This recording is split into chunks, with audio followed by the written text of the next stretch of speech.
Hi friends, welcome to Somu competitive guidance. ఈ రోజు అనగా అక్టోబర్ 7వ తారీఖున APPSC Andhra Pradesh public service commission నుంచి ఒక వెబ్ నోట్ రిలీజ్ చేయడం జరిగిందండి. ఈ వెబ్ నోట్లో చూసుకున్నట్లయితే assistant engineer in various engineer sub service నుంచి మొత్తం 190 పోస్టులు గాను నోటిఫికేషన్ అనేటువంటిది విడుదల చేయడం జరిగిందండి.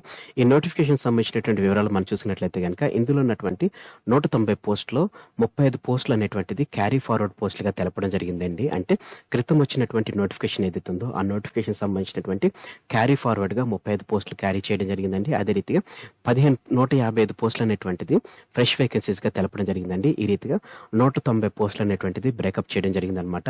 వీరి యొక్క అసిస్టెంట్ ఇంజనీర్ యొక్క స్కేల్ పే మనం చూసినట్లయితే 31,460 రూపాయల నుంచి 84,970 రూపాయలుగా స్కేల్ పే ఉండడం జరిగిందండి. ఇప్పుడు మనం క్యారీ ఫార్వర్డ్ సంబంధించినటువంటి 35 పోస్టులకు సంబంధించినటువంటి బ్రేకప్ వివరాలు మనం చూద్దామండి. ఇందులో assistant engineer civil AP RWS engineering subordinate సర్వీస్లో మనం చూసుకున్నట్లయితే జోన్ 1లో 6, జోన్ 2లో 2, జోన్ 3లో 10, జోన్ 4లో 6 వెరసి 24 పోస్టులు రావడం జరిగిందండి. ఏఈ ఎన్విరాన్మెంటల్ ఇన్ పిహెచ్ఎంఈ సబార్డినేట్ సర్వీస్లో మనం చూసుకున్నట్లయితే జోన్ 1 నుంచి జోన్ 3 వరకు ఒక్కొక్క పోస్ట్ రావడం జరిగిందండి. జోన్ 4లో 3 పోస్టులు వెరసి 6 పోస్టులు రావడం జరిగిందండి.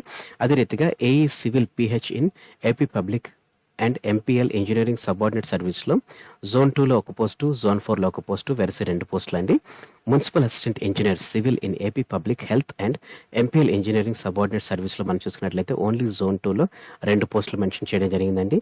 AE civil in AP ground water subordinate సర్వీస్లో ఓన్లీ జోన్ 3లో ఒక పోస్ట్ మెన్షన్ చేయడం జరిగిందండి. ఈ రీతిగా 35 క్యారీ ఫార్వర్డ్ పోస్టులకు సంబంధించినటువంటి బ్రేకప్ వేకెన్సీస్ అనేటువంటిది తెలపడం జరిగిందండి. ఇప్పుడు మనం ఫ్రెష్ వేకెన్సీస్ సంబంధించినటువంటి వివరాలు మనం చూసుకున్నట్లయితే AE civil in AP RWS engineering subordinate సర్వీస్లో మనం చూసుకున్నట్లయితే జోన్ 1లో 18, జోన్ 2లో 13, జోన్ 3లో 15, జోన్ 4లో 22 వెరసి 68 పోస్టులు అండి.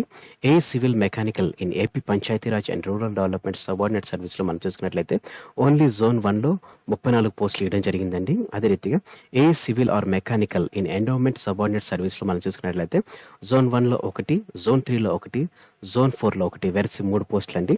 అదే రీతిగా AE civil in AP water resources subordinate సర్వీస్లో మనం చూసుకున్నట్లయితే జోన్ 1లో 8, జోన్ 2లో 9, జోన్ 3లో 11, జోన్ 4లో 17 వెరసి 45 పోస్టులు గాను నోటిఫికేషన్ అనేటువంటిది రావడం జరిగిందండి. అదే రీతిగా AE mechanical in AP water resources subordinate సర్వీస్లో మనం చూసినట్లయితే జోన్ 1లో 1, జోన్ 2లో 1, జోన్ 3లో 1, జోన్ 4లో 2 వెరసి 5 పోస్టులు గాను మొత్తం 155 ఫ్రెష్ వేకెన్సీస్ సంబంధించినటువంటి బ్రేకప్ అనేటువంటిది ఈ రీతిగా వారు మెన్షన్ చేయడం జరిగిందండి. ఫ్రెండ్స్, ఎడ్యుకేషన్ క్వాలిఫికేషన్ చూసుకున్నట్లయితే కనుక ఆ పోస్టులకు సంబంధించినటువంటి కంపల్సరీ ఎడ్యుకేషన్ క్వాలిఫికేషన్ అనేటువంటిది వారు మెన్షన్ చేయడం జరిగిందండి. డిగ్రీ పూర్తి చేసి ఉండాలి, అది కూడా సంబంధిత శాఖకు సంబంధించినటువంటి డిగ్రీ అయితేనే వారు ఎలిజిబుల్ అని చెప్పేసి కూడా వీరు తెలపడం జరిగిందండి. ఇప్పుడు మనం జోన్లకు సంబంధించినటువంటి వివరాలు చూద్దామండి. జోన్లకు సంబంధించినటువంటి వివరాలు మనం చూసుకున్నట్లయితే 4 జోన్లో ఉన్నటువంటి డిస్ట్రిక్ట్స్ ఏంటంటే Srikakulam, Vizianagaram, Visakhapatnam zone 1, east Godavari, west Godavari, Krishna zone 2, Guntur, Prakasam, Nellore zone 3, Chittoor, Kadapa, Anantapur, Kurnool అనేటువంటిది జోన్ 4గా మెన్షన్ చేయడం జరిగిందండి. ఇప్పుడు మన ఏజ్ క్రైటీరియా చూసుకున్నట్లయితే కనుక 18 నుంచి 42 సంవత్సరాల మధ్య ఉన్నటువంటి ప్రతి ఒక్కరూ ఈ పోస్టులకు అప్లై చేసుకోవచ్చు అని చెప్పి తెలపడం జరిగిందండి. అదే రీతిగా సెంట్రల్ గవర్నమెంట్ నామ్స్ బట్టి ఏజ్ రిలాక్సేషన్ కూడా వారు ఇవ్వడం జరిగిందండి. ఫీజ్ పేమెంట్ సంబంధించినటువంటి వివరాలు చూద్దామండి.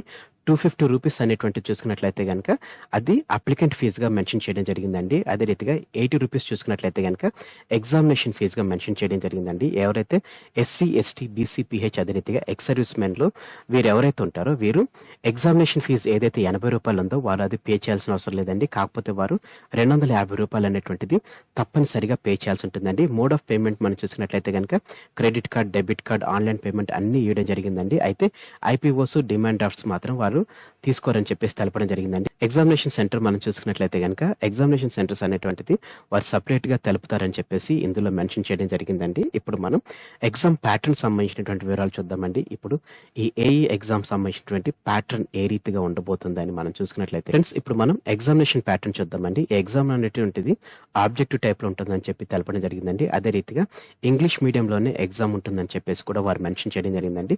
మొత్తం 3 పేపర్స్ గా వీరు కేటగరైజ్ చేయడం జరిగిందండి. ఫస్ట్ పేపర్ లో చూసుకున్నట్లయితే జనరల్ స్టడీస్, అదే రీతిగా మెంటల్ ఎబిలిటీ ఉండడం జరిగిందండి. ఇది డిగ్రీ స్టాండర్డ్ గా ఉండడం జరుగుతుంది అనమాట. మొత్తం 150 క్వశ్చన్లు గాను 150 మార్కులు. 150 నిమిషాలు అనేటువంటిది వాళ్ళు మెన్షన్ చేయడం జరిగిందండి.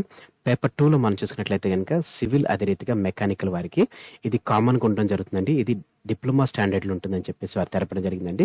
150 క్వెషన్‌లకి 150 మార్కులు, 150 నిమిషాలు కేటాయించడం జరిగిందండి. పేపర్ 3 చూసుకున్నట్లయితే ఎన్విరాన్మెంటల్ ఇంజినీరింగ్ అదే రీతిగా సివిల్ ఇంజినీర్ వారికి కామన్‌గా ఎగ్జామ్ ఉంటుందని చెప్పి తెలపడం జరిగిందండి. ఓన్లీ పోస్ట్ కోడ్ 3కి మాత్రమే ఈ ఎగ్జామ్ అనేటువంటిది కండక్ట్ చేస్తారండి.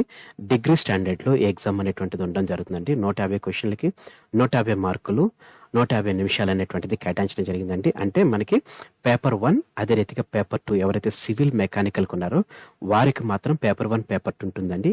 ఎవరైతే ఎన్విరాన్మెంటల్ స్టడీస్ సంబంధించినటువంటి పోస్ట్ కోడ్ 3కి ఎవరైతే అప్లై చేస్తున్నారో వారు పేపర్ 1 అదే రీతిగా పేపర్ 3 రాయాలండి. ఈ రీతిగా ఎవరైతే క్యాండిడేట్ ఉన్నారో క్యాండిడేట్ వెరసి 300 క్వెషన్‌లకి 300 నిమిషాలు, 300 మార్కులకు గాను వారి ఎగ్జామ్ అనేటువంటిది కండక్ట్ చేయడం జరుగుతుందండి. ఇప్పుడు మనం పేపర్ 1 సంబంధించినటువంటి జనరల్ స్టడీస్ అదే రీతిగా మెంటల్ ఎబిలిటీకి సంబంధించినటువంటి టాపిక్స్ చూద్దామండి. National and international importance events అండి. అదే రీతిగా current affairs, general science and applications of the day, contemporary development science and technology అంటే టోటల్‌గా కరెంట్ అఫైర్స్ సంబంధించినటువంటి టోటల్ ఇన్ఫర్మేషన్ అండి. అదే రీతిగా ఇండియన్ పాలిటీ అండ్ గవర్నెన్స్ సంబంధించినటువంటిది, ఎకనామిక్ డెవలప్మెంట్ సంబంధించినటువంటి physical Geography of India subordinate and Andhra Pradesh సంబంధించినటువంటి ఫిజికల్ జియోగ్రఫీ, డిజాస్టర్ మేనేజ్మెంట్ సంబంధించినటువంటిది అడగడం జరిగిందండి. అదే రీతిగా sustainable development and environmental protection సంబంధించినటువంటిది, లాజికల్ రీజనింగ్, అనలిటికల్ అబిలిటీకి సంబంధించినటువంటి మరియు డేటా ఇంటర్ప్రిటేషన్ కూడా అడగడం జరిగిందండి. డేటా అనాలిసిస్లో ట్యాబ్లర్ అదే రీతిగా visual representation of data, basic data analysis అనేటువంటిది వీరు క్రోడీకరించడం జరిగిందండి. అదే రీతిగా ఆంధ్రప్రదేశ్ సంబంధించినటువంటి ప్రతి టాపిక్ అనేటువంటిది ది మోస్ట్ ఇంపార్టెంట్ అండి. అదే రీతి ఉన్నటువంటి గవర్నమెంట్ అమలు పరుస్తున్నటువంటి నవరత్నాలకు సంబంధించినటువంటి ఇదంతా ది మోస్ట్ ఇంపార్టెంట్ అండి. వీటికి సంబంధించినటువంటి కరెంట్ అఫైర్స్ సంబంధించినటువంటిది, అదే రీతిగా నవరత్నాలకు సంబంధించినటువంటిది, అదే రీతి రీజనింగ్ సంబంధించినటువంటి అన్ని మన సోము కాంపిటేటివ్ గైడెన్స్లో పొందుపరచడం జరిగిందండి. మీరు కనుక ఇంకా మా ఛానల్ని చూడనట్లయితే తప్పకుండా మా సోము కాంపిటేటివ్ గైడెన్స్ అనేటువంటి యూట్యూబ్ ఛానల్లోకి వెళ్ళినట్లయితే కనుక మీకు ఈ టాపిక్ సంబంధించినటువంటి అన్ని అందులో ప్రొవైడ్ చేయడం జరిగిందండి. అదే రీతిగా ఎవరైతే ఇంజనీరింగ్ పేపర్ సంబంధించినట్టు ఉంటుందో వారు సివిలే కానీ, మెకానికలే కానీ, ఎన్విరాన్మెంటల్ ఇంజనీరింగ్ కానీ వారికి సంబంధించినటువంటి చాప్టర్స్ కూడా ఇందులో పొందుపరచడం జరిగిందండి. ఈ రీతిగా ఎగ్జామ్ ప్యాటర్న్ అనేటువంటిది వీరు మెన్షన్ చేయడం జరిగిందండి.